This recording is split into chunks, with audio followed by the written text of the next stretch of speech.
King Cetshwayo Kampandi, nephew of the legendary Shaka, rose to power in a land where strength and unity defined leadership. He fought his brother for the throne, emerging victorious at the Battle of Isandlwana.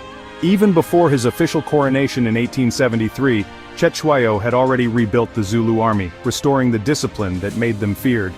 The Zulu kingdom, centered in what is now KwaZulu-Natal, was a society built on loyalty, military regiments, and deep connection to land and cattle. Young men served as both warriors and workers, forging a powerful national identity.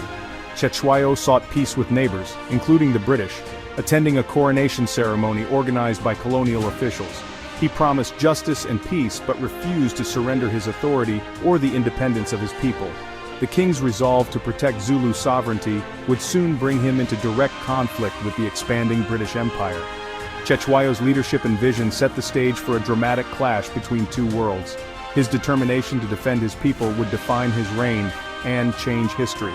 The Zulu nation stood united, proud, and ready to face whatever challenges lay ahead.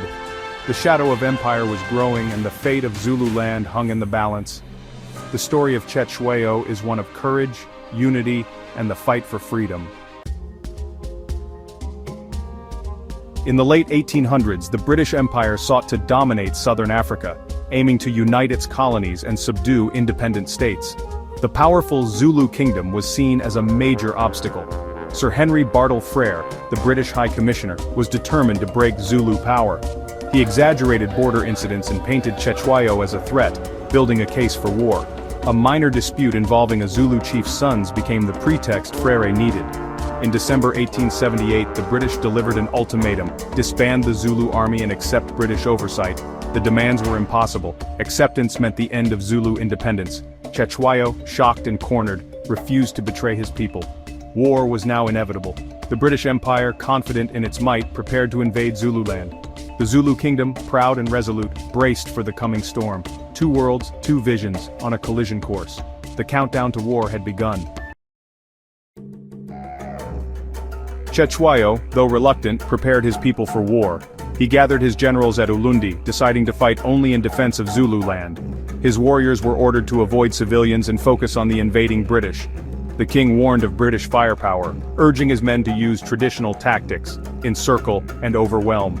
Messengers summoned tens of thousands of warriors, united in loyalty and discipline. As the British deadline passed, Cetshwayo addressed his army, inspiring them to defend their nation.